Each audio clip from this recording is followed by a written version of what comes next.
जय हिंद जोहार। ये क्लास झारखंड पुलिस एग्जाम की तैयारी कर रहे अभ्यर्थियों के लिए है। क्योंकि आपको पता है कि झारखंड पुलिस की वैकेंसी आ चुकी है और इसका फॉर्म फिलअप होना शुरू हो गया है। ऐसे में हम आपसे उम्मीद करते हैं कि आप रनिंग करने के साथ-साथ एग्जाम की तैयारी में लग गए होंगे। क्योंकि इसमें 2 पेपर होंगे, झारखंड पुलिस एग्जाम में 2 पेपर होंगे। पहला पेपर क्वालिफाइंग नेचर का पेपर होगा और दूसरा पेपर ही आपको मेरिट बना करके देगा, अर्थात दूसरा पेपर से ही आपका रिजल्ट बनेगा। दूसरा पेपर में 100 क्वेश्चन होंगे। ध्यान आपको ये रखना है कि रनिंग करने के साथ-साथ एग्जाम की तैयारी करना शुरू कर देना है, क्योंकि आपकी रनिंग और आपके एग्जाम के बीच के समय का अंतराल बहुत ही कम रहेगा। आज हम पेपर 2 के अंतर्गत पढ़े जाने वाले हिंदी पेपर के बारे में बात करेंगे, साथ ही साथ इसके एक लेसन को भी खत्म करेंगे। हम लोग एकदम शुरुआत से लेकर के चलेंगे कि हिंदी जैसे शब्द की उत्पत्ति कहाँ से हुई, भाषा किसे कहते हैं। इसमें टोटल बाबू सेकंड पेपर के बारे में अगर हम बात करें तो 100 क्वेश्चन इसमें होंगे। इसमें टोटल 100 क्वेश्चन होंगे और 100 क्वेश्चन में 50 जो क्वेश्चन होगा हिंदी का होगा और बाकी 50 जो क्वेश्चन होंगे जिसमें से मैथ भी रहेंगे, जीके भी रहेंगे और रीजनिंग के भी कुछ लेसन रहेंगे। अगर इस 50 क्वेश्चन पे आप अच्छी पकड़ बना लेते हैं तो इसका मतलब ये हुआ कि 150 मार्क्स जो है आपका फिक्स हो जाता है, क्योंकि एक जो क्वेश्चन होगा वो आपका 3 नंबर का होगा। एक क्वेश्चन आपका 3 नंबर का होगा। हम लोग बिल्कुल बेसिक से जानकारी प्राप्त करेंगे कि हिंदी जैसे शब्द की उत्पत्ति कहाँ से हुई और एग्जाम झारखंड की एग्जाम की तैयारी काफ़ी लंबे समय से करवा रहे हैं, तो हमें पता है कि आपके एग्जाम में कहाँ से प्रश्न पूछे जाएँगे। भाषा क्या होती है? भाषा क्या होती है जिसके माध्यम से हम लोग विचार को, अपने भावनाओं को आदान-प्रदान करते हैं। बाबू, हम आपको पढ़ाने की काम कर रहे हैं, आप पढ़ने की काम कर रहे हैं और ये इसके बीच जो इसका बीच का माध्यम भाषा ही तो हुआ।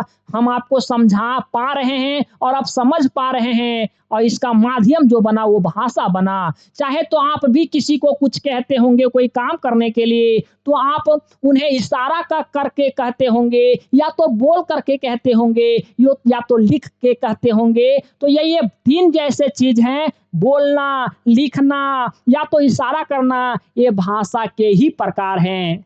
तो सीधा-सीधा आप ये कहेंगे कि जिसके माध्यम से अपने भावनाओं को या अपने विचारों को प्रकट किया जाता है, उसी को हम लोग भाषा कहते हैं। ये पहले आपको ये समझना है कि हिंदी जैसे शब्द की उत्पत्ति कहाँ से हुई। आप सिंधु नदी का नाम सुना होगा और उसी के आस-पास पारसी लोग रहा करते थे। और जब पारसी लोग रहा करते थे काफ़ी लंबे क्षेत्र में, तो उस जगह का नाम वही पारसी के नाम के आधार पे पारसिया रख दिया गया था, पारसिया। आज का वो ईरान है। लेकिन वो पारसी क्या करते थे, पहले आप इस चीज़ को समझेंगे, उसके बाद आप बेहतर ढंग से समझेंगे। देखिए, इसे समझने की कोशिश करेंगे आप। ये सिंधु नदी है, ये सिंधु नदी है और सिंधु नदी के आस-पास पारसिया लोग रहा करते थे। और पारसिया पहले का नाम था, अभी का नाम हालाँकि ईरान है और यही ईरान के आस-पास ही सिंधु नदी बहती है। और यही सिंधु नदी के पश्चिम साइड भारतीय रहा करते थे, अर्थात आर्य रहा करते थे। ये ईरानियों का या तो कह सकते हैं ये पारसियों का जो लैंग्वेज था, इन आर्यों से बिल्कुल अलग था। ये पारसी लोग सा को हा कहा करते थे, जिसे हम लोग ता या था कहते हैं, ये पारसी लोग जो हैं वो ता कहते थे। दा या धा जिसे हम लोग कहते हैं, ये जो हैं पारसिया लोग दा कहा करते थे। पा या फा जिसे हम लोग कहते हैं, उसे पारसी लोग पा कहा करते थे। तो ऐसे में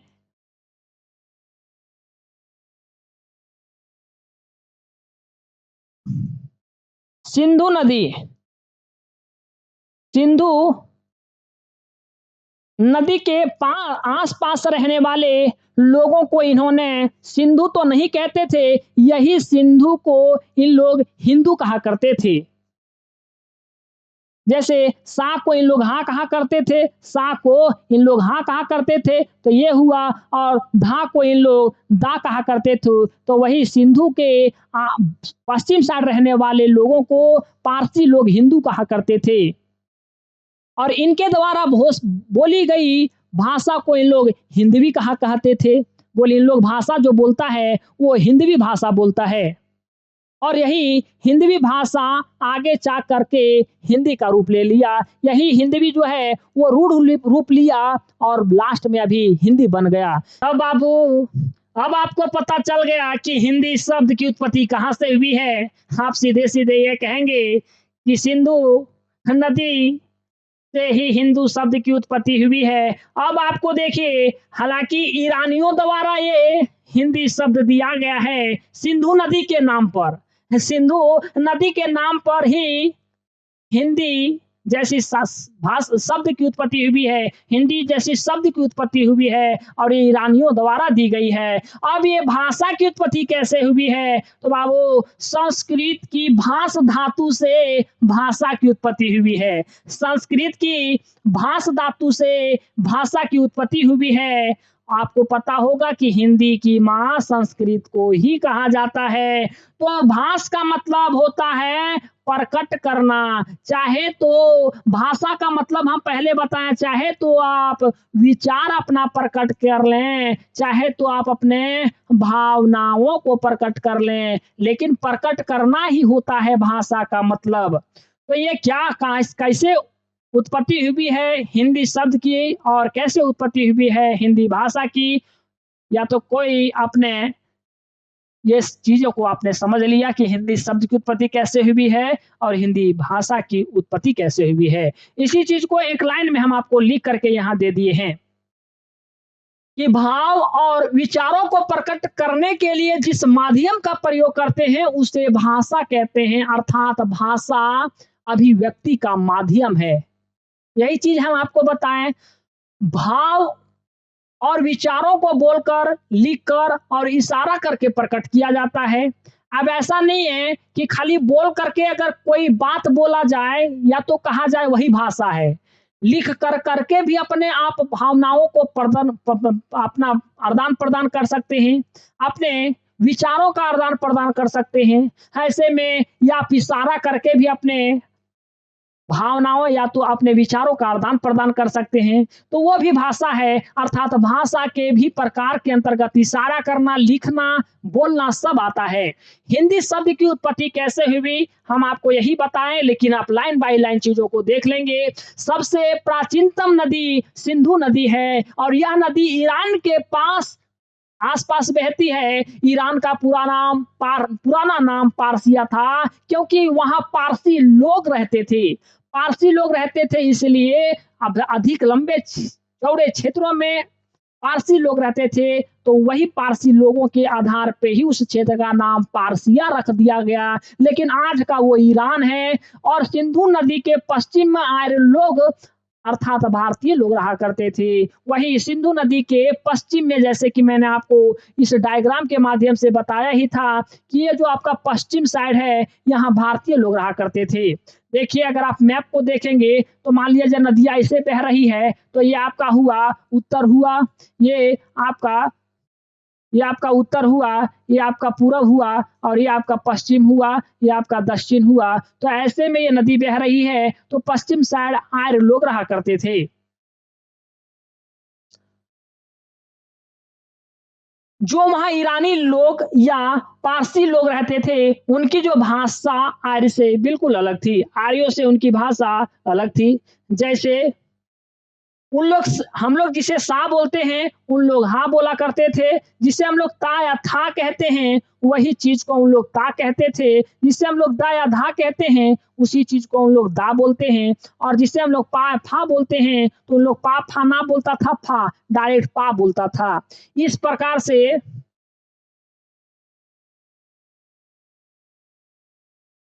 पारसी सिंधु नदी को हिंदू नदी बोलते थे। हम आपको बताएं कि अगर सिंधु को कैसे हिंदू हो जाएगा उनके हिसाब से, क्योंकि वो सा को हा बोलते थे और ये धा को दा बोलते थे, हिंदू हो जाएगा। और हिंदू नदी के पश्चिम के निवासी को हिंदू कहते थे। सिंधु नदी के पश्चिम साइड रहने वाले लोगों को हिंदू कहा करते थे बाबू। और वे हिंदू लोगों की भाषा को हिंदवी बोलते थे। लोगों की भाषा को वो हिंदवी बोलते थे। वही हिंदी भाषा का रूढ़ जो रूप है वही हिंदी है। अर्थात आप ये भी कह सकते हैं कि अर्थात हिंदी शब्द का नाम सिंधु नदी नाम पर दिया गया और हिंदी शब्द का नाम ईरानियों ने दिया। हिंदी शब्द का नाम ईरानियों ने दिया। ईरान में फारसी भाषा बोली जाती थी, है ना। अभी भी ईरान में फारसी भाषा ही बोली जाती है। हम आपको ये चीजें पहले ही बता दिए थे। आइए बाबू, अब हम लोग देखते हैं कि भाषा की उत्पत्ति कैसे हुई। आपको हम बताएं कि भाषा की उत्पत्ति संस्कृत के भास धातु से हुई है। भास का मतलब ही होता है प्रकट करना। चाहे तो या आप भावनाओं को प्रकट कर रहे हो, चाहे विचार को प्रकट कर रहे हो, लेकिन होता है प्रकट करना। और ये भाषा जो हुई है इसकी उत्पत्ति संस्कृत के भास धातु से हुई है। बाबू, भाषा ही एक ऐसी चीज है जो मनुष्य और जानवरों को अलग करती है। मनुष्य एक सामाजिक प्राणी होता है, इसके अंदर मानवता होती है, लेकिन जानवरों में ऐसी चीज कुछ देखने को नहीं मिलती है। हम आपको बताते हैं कि हिंदी भाषा का इतिहास कहाँ से शुरू हुआ। हिंदी भाषा, आप जो इस भाषा को आज विकसित अवस्था में देख रहे हैं, क्या हिंदी इसी तरह से शुरुआत से ही थी क्या? जैसे आप सुनते होंगे कि आदमी जो पहले था वो बंदर था, समय परिवर्तन के साथ साथ आज हम लोग इस अवस्था में हैं। ठीक उसी प्रकार से हिंदी जो है, आज जिस भाषा को आप इतना प्रचलित भाषा के रूप में जानते हैं, वो हिंदी भाषा शुरू से इस अवस्था में नहीं होगी, कई वर्षों के बाद इस अवस्था में आई है। संस्कृत से पाली निकला, पाली से प्राकृत निकला, ये है इसका इतिहास कि हिंदी कैसे निकला। प्राकृत से और ब्रज से आया ओहट निकला और इसी का बिगड़ा रूप जो है सौरसेनी है और सौरसेनी का जो अपभ्रंश है वो हिंदी है।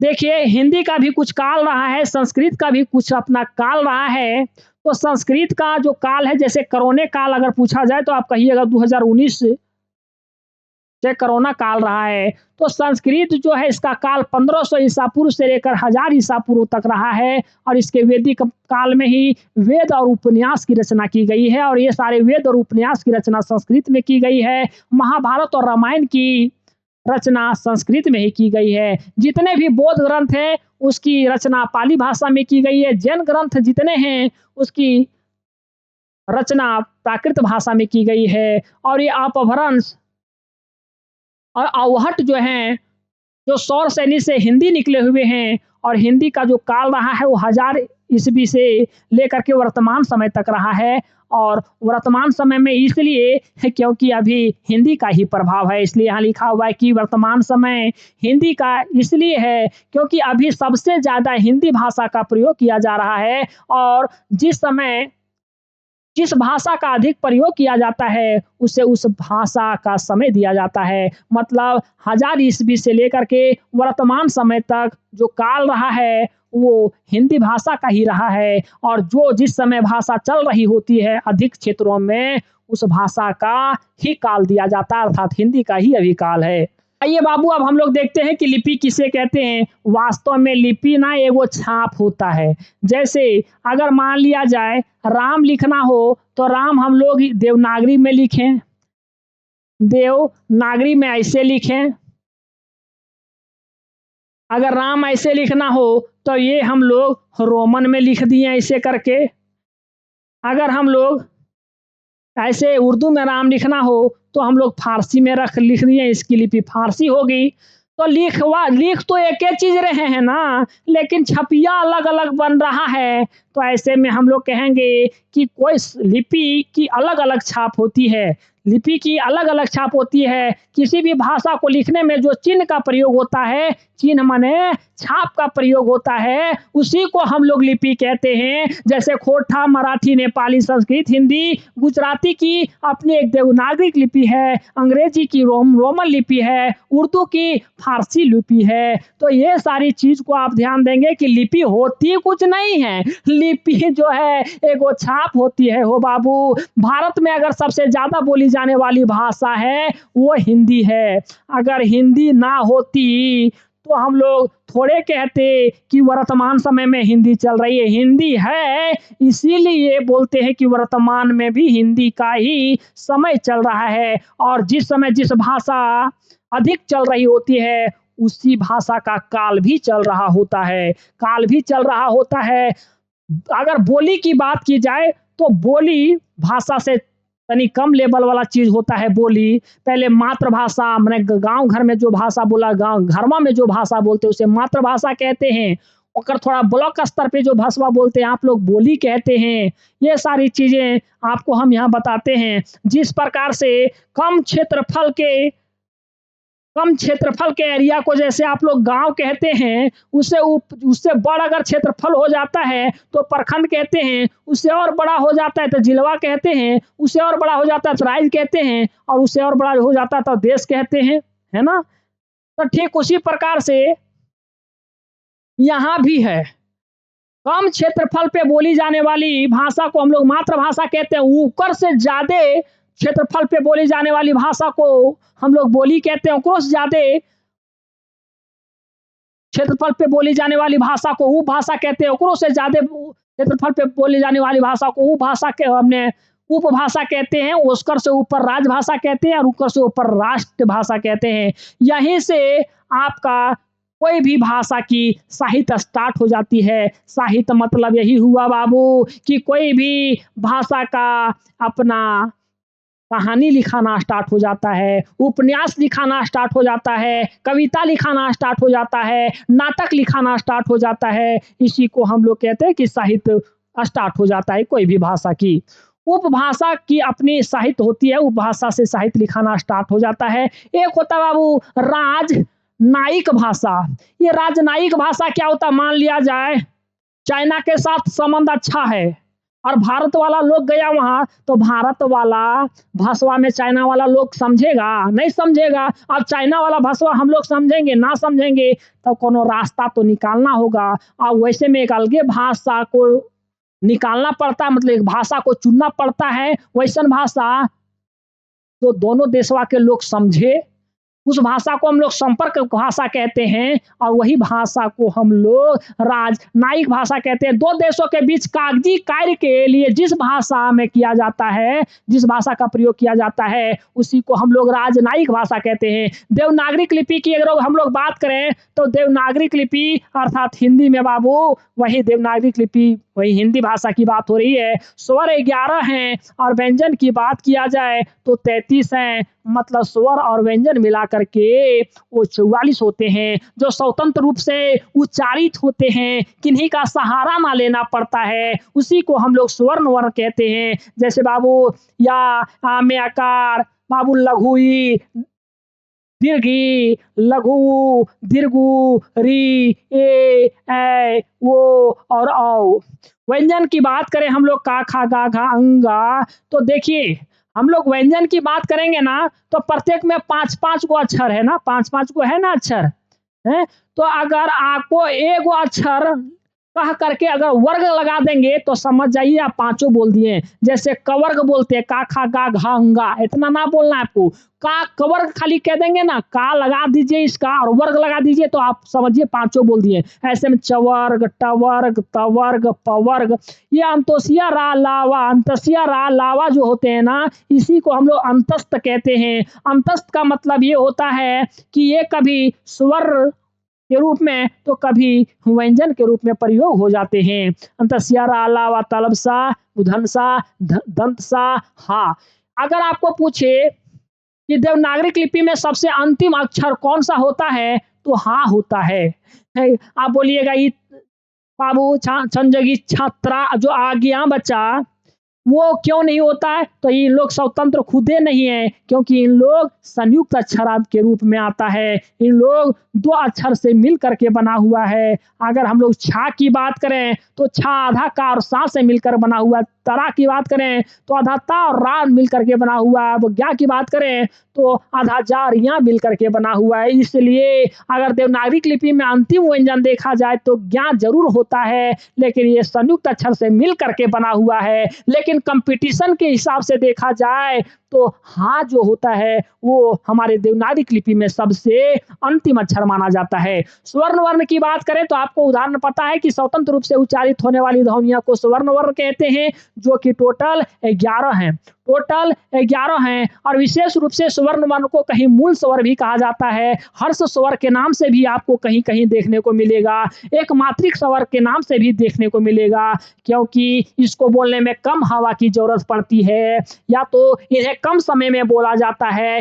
ये को उच्चारण करने में किसी की सहायता की जरूरत नहीं होती और इसी के मदद से भी सभी शब्द भी बनते हैं। वही ये सभी स्वर इसी से मिलकर बना होता है। छोटे होते हैं, एक मात्रा का समय लगता है, एक मात्रा का समय मतलब थोड़ा सा समय लगता है इसे उच्चारण करने में। इसकी विशेषता ये है स्वर्ण वर्ण की। ये 3 विशेषता देखिए, ये सारे शब्द यहाँ को जोड़ेंगे तो बाबू दीर्घ आ बनेगा, या तो आ आकार बनेगा, ई को जोड़ेंगे दीर्घ ई बनेगा, ऊ जो को जोड़ेंगे तो दीर्घ ऊ बनेगा, आ ई को जोड़ेंगे तो ये बनेगा, आ ऊ को जोड़ेंगे तो ओ बनेगा, या ई को जोड़ेंगे तो ये बनेगा और आ को जोड़ेंगे तो औ बनेगा।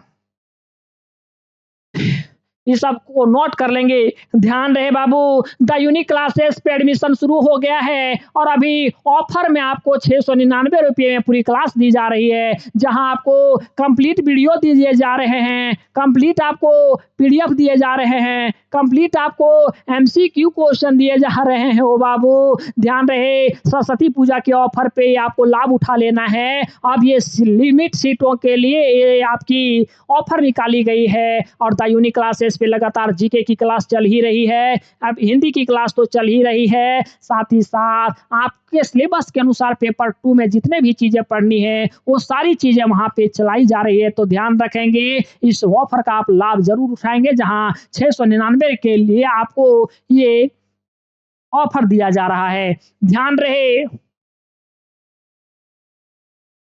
वैसे ही आपको चीजें ध्यान से पढ़नी है। जो झारखंड के काफी लंबे समय से जिनके पास अनुभव रहा हो, ऐसे नहीं है बाबू कि कहीं से कोई भी चीज पढ़ेंगे और सिलेक्शन को की आस में आप बैठे रहेंगे, हैं? ऐसा नहीं है। देखिए, का से अगर माँ तक अगर हम लोग बात करें तो टोटल व्यंजन आते हैं 25। 25 में कैसे आते हैं बाबू? जैसे देखिएगा 16 ये आते हैं, का खा गा घा, अगर आप देख पा रहे होंगे तो। और कोर्स से संबंधित अगर अधिक जानकारी प्राप्त करनी हो तो 9771080302 पे आप कॉल कर लेंगे। आइए बाबू, अब हम लोग देखते हैं व्यंजन वर्ण के बारे में। आपको पता है कि व्यंजन वर्ण 33 होते हैं, तो हम लोग कवर्ग से लेकर के पवर्ग तक देखेंगे। कवर्ग से लेकर के अगर देखा जाए पवर्ग तक तो टोटल 25 व्यंजन होते हैं। 25 व्यंजन होते हैं, जिसमें से आपको यहाँ 16 दिख रहे होंगे। 16 व्यंजन यहाँ दिख रहे होंगे, देखिए आराम से 16 व्यंजन आपको यहाँ दिख रहे होंगे, जैसे का खा गा घा टा ठा डा ढा। अब आपको दिख रहा होगा किसका लास्ट वाला कहाँ है, तो लास्ट वाला को हम लोग लास्ट में लिखेंगे, इसलिए काहे कि आपको यहाँ जो एक यहाँ से दिखेगा चाछा आपको यहाँ नहीं दिख रहा होगा, तो इसको हम लोग स्पर्श संघर्षी में रखते हैं, स्पर्श संघर्षी में रखते हैं, क्योंकि इसे बोलने में ना तालुओं के साथ संघर्ष होता है, इसलिए इसे हम लोग स्पर्श संघर्षी कहते हैं। इनके 5 जो लास्ट में एक इनका बच रहा है, इनका बच रहा है, ता था दा धा ना यहाँ होना चाहिए, ठीक उसी प्रकार से यहाँ मूर्धन्य होना चाहिए, लेकिन इसे हम लोग अलग से लिखे हैं, पंचम वर्ण के हिसाब से इन्हें अलग ही रखते हैं। तो टोटल अगर देखा जाए 4 यहाँ है, 4 यहाँ, 4 यहाँ, 4 यहाँ, 16 और 5 आपका यहाँ है, ठीक है। आपके पंचम व्यंजन में है तो आपका 16 और 5 यहाँ देखिए, 16 और 5 यहाँ ऐसे हो जाता है। बाकी 4 जो होते हैं स्पर्श संघर्षी होते हैं, तो आपका 16 और 9 26 हो जाता है, 16 9 25 हो जाता है, 25 और 4 आपका यहाँ है अंतस्थ व्यंजन। अंतस्थ व्यंजन में वही होता है जो स्वर और व्यंजन के रूप में काम आते हैं, उसी को हम लोग अंतस्थ से कहते हैं। तो 25 और 4 आपका 29 हो जाता है, और उष्म संघर्षी जो हैं वो 4 हैं, उष्म संघर्षी 4 हैं, तो 29 और 4 आपका 33 ऐसे हो जाता है। तो किस प्रकार से आप व्यंजन के 33 व्यंजन को किस प्रकार से बाँटेंगे?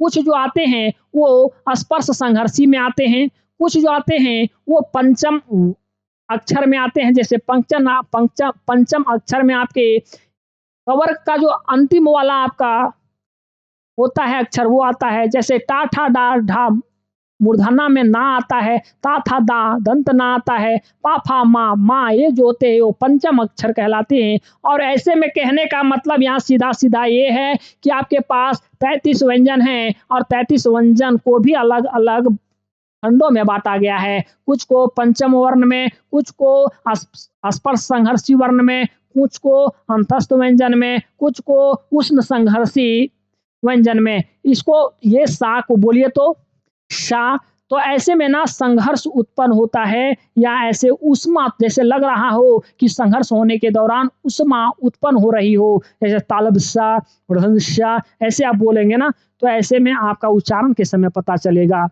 हिंदी वर्णमाला में वर्णों की संख्या जो होती है वो 44 होती है। आपको भी पता है कि 33 को व्यंजन हो जाते हैं और 11 को स्वर हो जाते हैं, तो ऐसे में व्यंजनों की संख्या जो होती है वो 44 होती है, लेकिन कुल वर्णों की संख्या 52 है।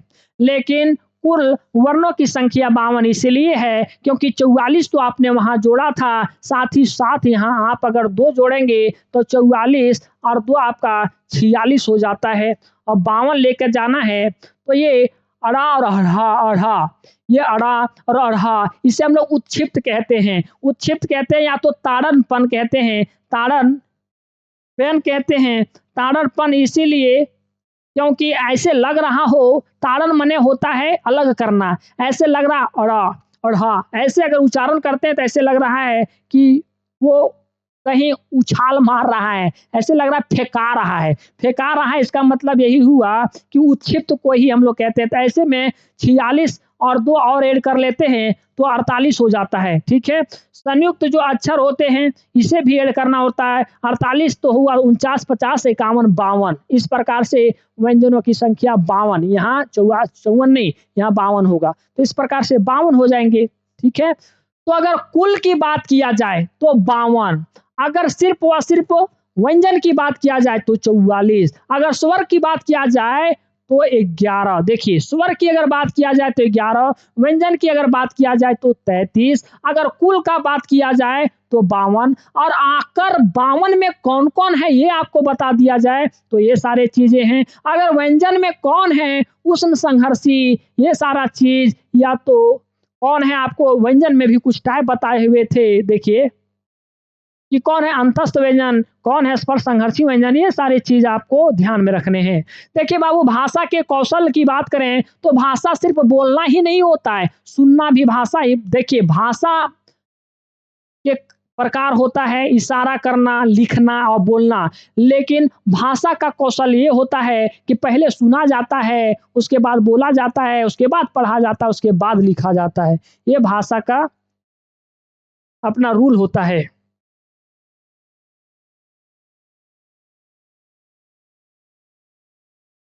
तो यही थी बाबू आपकी आज की क्लास। मुझे पूरी उम्मीद है कि इन सारी चीज़ों को आप देख करके आप सारी चीज़ों को समझे होंगे। और द यूनिक क्लासेस के ऑफिशियल ऐप पे जो भी आपको ऑफर दिए गए हैं, इस ऑफर का लाभ उठाएंगे। इस वीडियो के डिस्क्रिप्शन में ऐप का लिंक है, ऐप का लिंक इस वीडियो के डिस्क्रिप्शन में है, तो उस ऐप को आप इंस्टॉल करेंगे और झारखंड पुलिस संपूर्ण क्लास जो है कंप्लीट कोर्स जो अभी 699 रुपये में मिल रहा है, वहाँ जाके इनरोल हो जाएंगे। पेपर 1 और पेपर 2 की समस्या फिर आपकी वहीं ख़त्म हो जाती है। ऐप जो है इस वीडियो के डिस्क्रिप्शन में इसका लिंक दिया गया है। तो ठीक है हो बाबू, मिलते हैं कोई दूसरे वीडियो में, तब तक रखिएगा अपना ध्यान। जय हिंद।